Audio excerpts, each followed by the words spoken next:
Looks like a pretty bad neighborhood. Oh, I wouldn't say that. See? No graffiti.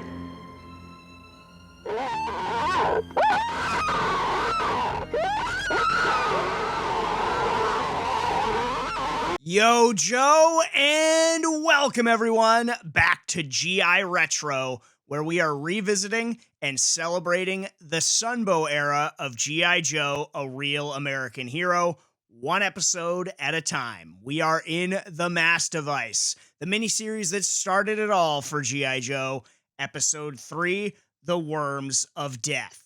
But before I break down this episode and share some of my highlights, I wanted to take a beat and do a little mailbag segment with you all because I really appreciate all the comments you've been sharing, and I want this to be part of the G.I. Joe community. I want this to be an interactive thing, so I've highlighted a few comments that I wanted to just sort of share and respond to here for you. So here we go. From Spring Flood Pop 1, I believe. Sorry if I'm butchering your username, but I believe that's Spring Flood Pop 1. They say, something you've pointed out about this miniseries twice now that I love. At this point in the show, Scarlet really is second in command of this team. She leads the team for 2 episodes straight until Duke comes back. That's unusually progressive for the time. And even in the second miniseries, when Flint comes along, my guy, and commandeers that title, she's still at least third. And since both Duke and Flint are MIA during most of that one, spoiler alert, she is leading for most of it. Starting with the third miniseries, she was always paired up with either Duke or Flint, usually Duke, wonder why, and under them in command. So that unfortunately stopped. Even more so during the second season when Hawk, Beachhead, and Sergeant Slaughter all jumped ahead of her. But it was nice while it lasted. Scarlet's always been a favorite of mine. Well, thank you very much for sharing it. And I agree. Scarlet's great. She's one of the most iconic. I think she's a lot of people's favorite G.I. Joes.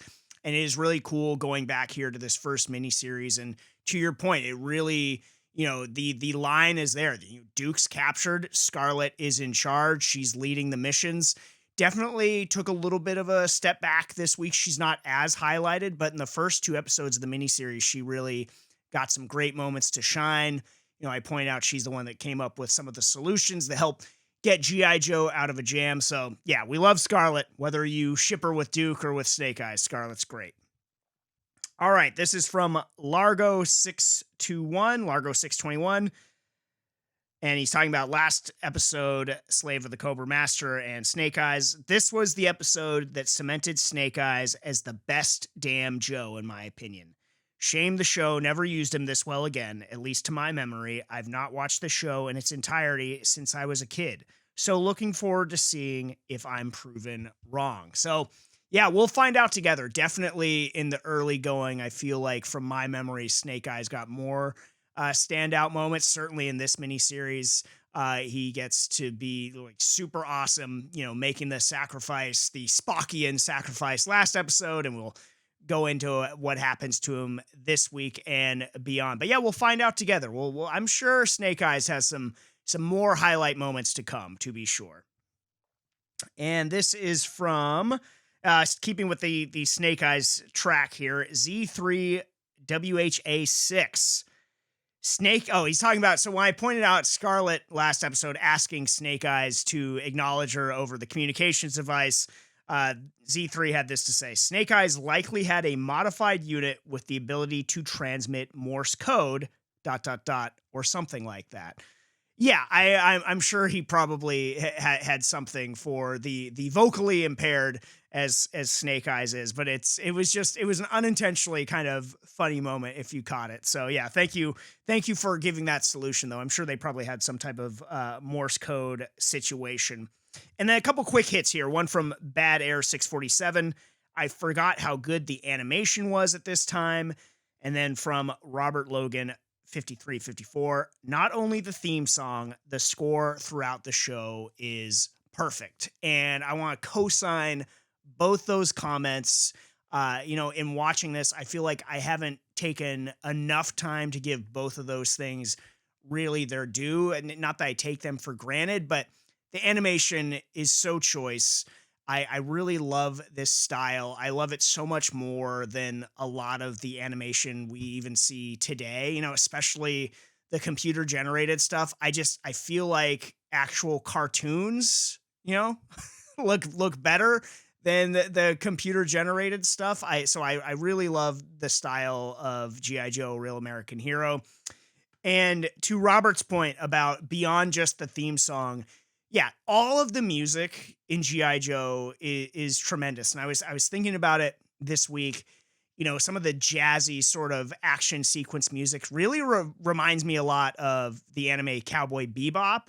And it just got me thinking that, maybe they drew some inspiration from that, because there's a couple of particular fights in Cowboy Bebop with the sort of jazzy music underneath. It's like, God, that sort of feels a lot like what they do in G.I. Joe.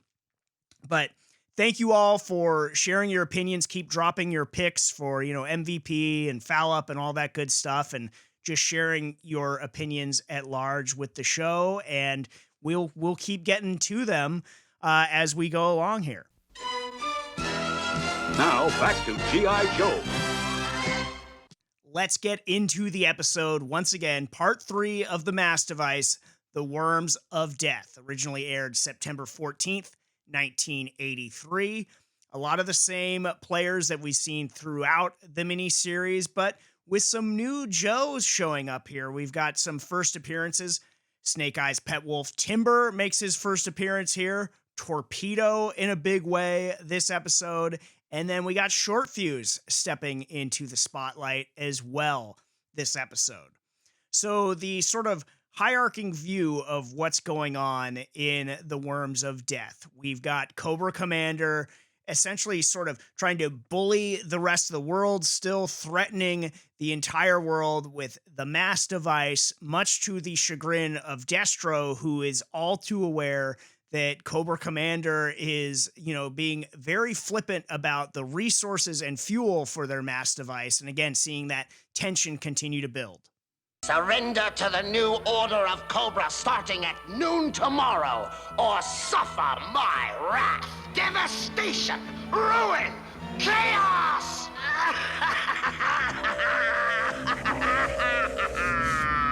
Egotistical peacock. Doesn't he realize our supply of catalytic elements is too low to activate his wild threats, and an empty threat destroys our credibility? I mean, from calling him a reptilian popinjay last week to egotistical peacock, Destro, he's got the one-liners at Cobra Commander's expense going, and Cobra Commander writing checks that his M.A.S.S device can't cash, but to his point, the rest of the world doesn't know that. While Cobra is trying to refuel up their M.A.S.S device, G.I. Joe is trying to get on the board with their first element. Again, Snake Eyes, he's got the canister of the radioactive crystals, but he hasn't met back up with the Joe team yet. So they've got 0 in terms of the elements here. But let's keep it with Snake Eyes. So he made the sacrifice last episode, sealing himself in the cave with all the radiation and everything like that. And to the earlier comment about the animation, there's a part here where we see Major Blood sending in the robots to clear out the cave. The animation is so good. There's a clip of Snake Eyes in the cave watching these robots going to work, where you see the reflection of them in his goggles. I don't know. It was such a cool shot to me while I was watching it, so I wanted to highlight it here. But Snake Eyes stumbling out of the cave to the shock and awe of Cobra Troopers and Major Blood. He's glowing like a traffic cone as he's stumbling out of there, still with the canister. And everybody's kind of shook to see him. They're stunned that anybody could still be alive. So much so to the point that Major Blood just lets him go, as opposed to, gunning him down. I mean, Snake Eyes, the commando Snake Eyes is such a huge threat, but Major Blood thinks that, well, he's just going to drop dead eventually anyway. That's kind of a mistake, Major. You don't want to end up back on the foul up of the week, but stay tuned for that. So Major Blood lets him go stumbling into the wilderness. That's where Snake Eyes meets Timber, caught in a trap. Snake Eyes decides to free him, and once you know it, he's got a friend and companion for life in the yet-to-be-named Timber. and they are, again, stumbling through the elements together. Snake Eyes, this, radiation poisoning coursing through his body, continuing to weaken him, meets up with a polar bear. Snake Eyes clearly overmatched by the polar bear, and so is Timber. They're getting knocked from one end of the screen to the other. Not a fair fight, especially with the radiation poisoning, but, big ups to Snake Eyes for trying to fight a literal polar bear in the state that he was in. That's when the day is saved by this blind woodsman, this blind hermit. He's got like a stun gun, almost out of like the Mandalorian, and is able to subdue the polar bear, rescues Snake Eyes and Timber, and takes them away on his dog sled. And, way to save the day. Another civilian really stepping up in a big way. We had Selena, the beautiful slave girl from last week, helping rescue Duke.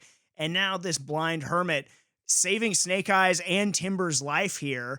And later on, seeing him cure Snake Eyes of the radiation sickness, he just needed like some herbs and spices or something. But, bailing Snake Eyes out of the jam, tells him where he can find a boat to get home. The whole nine. This guy really was huge this episode. But we're going to keep pushing forward. G.I. Joe gearing up for their mission to the depths of the ocean. So, of course, they need a deep sea expert. No, not Deep Six, but we do get the introduction of Torpedo this episode. And I loved Torpedo's introduction. Look at that! If that's Moby Dick, I'm checking out.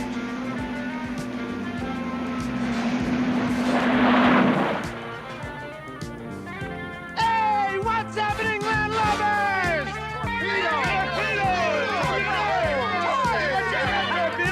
Well, what are you all waiting for? Come on in. The water's fine.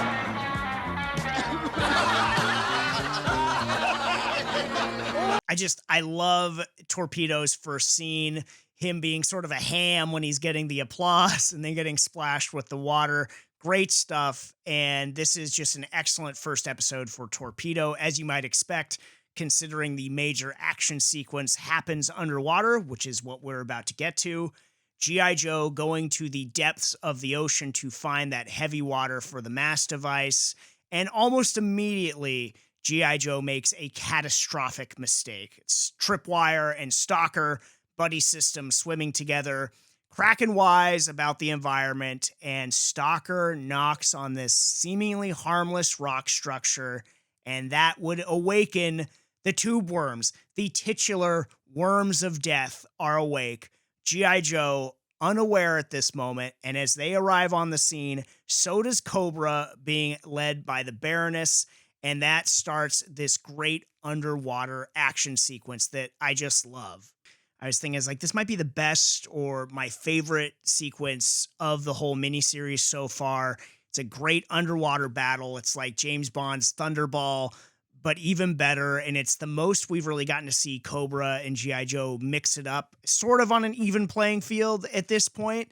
And lots of DYDs, from the underwater skiffs blowing up to when the tube worms get involved and are constricting both G.I. Joe and Cobra alike. I mean, their peril is to the viewer's great benefit, because this was an excellent scene. I loved it. And it led to Torpedo asking for permission to wheel and deal with Cobra, and tries to make a bargain with Baroness. And I loved this. Preposterous! Collaboration with the enemy is out of the question. On second thought, your idea has merit. We will help, with the understanding that once we are free, we will split the pool of heavy water equally. All right, Baroness, you've got a deal. Excellent. Cobra forces, attention! Join with the G.I. Joe team and destroy our common enemies, the two worms. Cobra! So G.I. Joe able to cut the deal with Baroness and Cobra. Duke finally susses out the weak point in the tube worms. It's to essentially destroy the base of their home, so they start floating up towards the surface, and the pressure causes them to explode. That's a DYD if there ever was one, and a pretty grisly solution from Duke and the Joe team. But I mean, I get it. They're horrible monsters, and you got to do what you got to do. Also, the sound effect of the two worms, truly terrifying, and also I believe the same sound effect as the worms in the G.I. Joe movie, which we'll get to much later on in this series. But yeah. A really pretty gruesome solution that they just sort of move on from. It's just like fade to, okay, we won. They don't show any of them exploding or anything like that, but we cut back to G.I. Joe and Cobra, ostensibly going to split the heavy water, the element needed for the M.A.S.S device, when Baroness decides that she's had enough of this alliance. Thank you for a successful but extremely temporary partnership, Duke. Now, give us your heavy water as well. We had a deal, Baroness. A deal with Cobra? Surely you can't be serious. Classic Baroness with the quick double cross. Can't trust her. I love it. And Morgan Lofting, may she rest in peace. Just such a great voice actress. Nailing it with the line delivery, the signature Baroness laugh. It's all here in this episode to be enjoyed, and it's just as good as you can remember it. Really awesome stuff. So G.I. Joe gets half the heavy water as they make their escape. Cobra also gets more to keep fueling their own M.A.S.S device. And let's go ahead and jump back to the G.I. Joe base now, and we get Short Fuse in a big way here with potential solve for the G.I. Joes. It's a bit of a Hail Mary, but Short Fuse and Steeler have come up with a plan. They've made their own crude satellite to launch into space and destroy Cobras, crippling the M.A.S.S device. Dr. Vandermeer seems impressed. They go with it. Everything seems to be going smoothly until Destro is tipped off of the impending danger, and then he makes a choice. He decides to use the last remaining fuel of Cobra's M.A.S.S device to transport a squad of troops into space to destroy the Joe satellite. And believe it or not, that is going to bring us to our "But Did You Die" moment of the week. Did you die? I got shot. But did you die?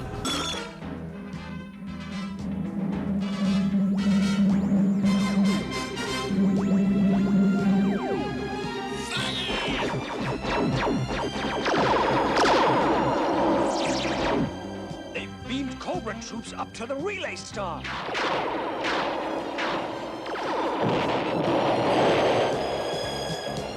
We have just sealed the fate of G.I. Joe and ensured our future greatness.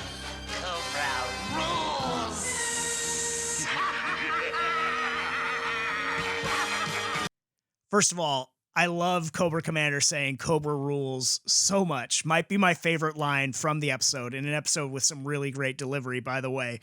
But we're here for the DYD, and this comes from Robert Logan, 5354. He says, I didn't see the M.A.S.S device until I was an adult, and I noticed something really crazy in it. The vehicle drivers were left behind at the base and cobbled up their rocket, for which the introduction and launch sequence alone was hilarious in its simplicity to shoot down the relay satellite. No argument. In response, Destro uses the last of Cobra's M.A.S.S device fuel to teleport a squad of armored troops into space. They appear floating in space around the satellite, shoot the rocket down with their rifles, and the camera cuts to Joe headquarters. Those Cobra troops died, most likely of asphyxiation in their apparently pressurized battle armor. Where was standards and practices that day? And Robert makes some tremendous points that was the last of Cobra's M.A.S.S device fuel. So that was a one-way trip. They're not getting back. And if you watch the clip, that explosion very well could have taken them out as well. So I think Robert makes a great point. That is our "But Did You Die" moment of the week. So from there, we get Cover Girl emerging. She's picked up Snake Eyes. We get this great moment with him reuniting with the team, especially Snake Eyes and Scarlet reuniting. Very interesting for all of you that, have Scarlet and Snake Eyes together. So even in this miniseries, we see Scarlet and Duke with the flirtation, and perhaps with Snake Eyes here as well. So that one's for you all. But why I really wanted to bring this up is this great cliffhanger that we get at the end of the episode. Snake Eyes has the canister with the radioactive crystals, and G.I. Joe celebrating. They're back in the game. They just need one more element. But of course, it's booby-trapped, this paralyzing gas. It's a great cliffhanger. Duke struggling to stay awake, but they all get knocked out, and that is where we end the Worms of Death, leading into the next episode. So that's where the plot line for the Worms of Death ended, but we've still got a couple things to settle here, and let's start with the foul-up of the week. You're here because you're an industrial straight follow-up. Thank you, Sarge. So we had a couple candidates here. I mentioned Major Blood towards the start of the episode, choosing to let Snake Eyes go alive instead of just ending him right there. Could definitely be considered, but I really think that the runaway winner actually comes from the Joe side. So let's roll that footage one more time. Looks like a pretty bad neighborhood. Oh, I wouldn't say that. See? No graffiti.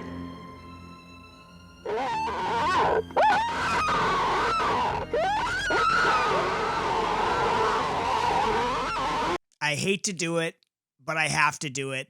Stalker waking up the Worms of Death just needlessly, cracking wise and knocking on the rock formation. Everything that followed in that underwater chaos is pretty much on him. So this week's foul up of the week is Stalker. And from one end of the spectrum to the other, we have to give out episode MVP. Two main candidates in my mind. And once again, similar to last week, one is not even a Joe, not even a Cobra. The Blind Hermit really, really did some heavy lifting in this episode. I mean, he saved Snake Eyes in Timber. He deradiated Snake Eyes. He recovered the canister, all for a blind guy. Oh yeah, he also named Timber, which is huge and underrated. I was really tempted to give it to him. I feel like this is, obviously this is going to be his only chance to get an award. It's like an aging pitcher that finally has a great season and a chance to start the All-Star game, but I couldn't do it. As great as he was, he just wasn't quite good enough to overtake this week's episode MVP, and that is the Baroness. She showed out this episode, some great lines, great moments in this episode, leading Cobra's team in the underwater mission to get the heavy water, double-crossing the Joes, forcing them to retreat. All great stuff. I mentioned the voice acting from Morgan Lofting. All of that just really elevating this episode. I really feel like this one was for the Baroness. My apologies to the Blind Hermit and all of his loyal supporters for MVP. Just not quite enough. Had a strong case, but just not quite enough to overtake the Baroness. We're just 3 episodes in, and she's already shown how lethal, how competent, and how memorable she is in every scene. So Baroness, definitely the MVP for me. And I think overall, really, the Worms of Death, my favorite episode of the M.A.S.S device miniseries so far. Next up, Duel in the Devil's Cauldron. The final element of the M.A.S.S device is in a volcano, because of course it is. Be sure to like, be sure to subscribe, be sure to rewatch along with me here. That is going to do it for this edition of GI Retro. And if you didn't know, now you know. Take it away, Flint. And knowing is half the battle. GI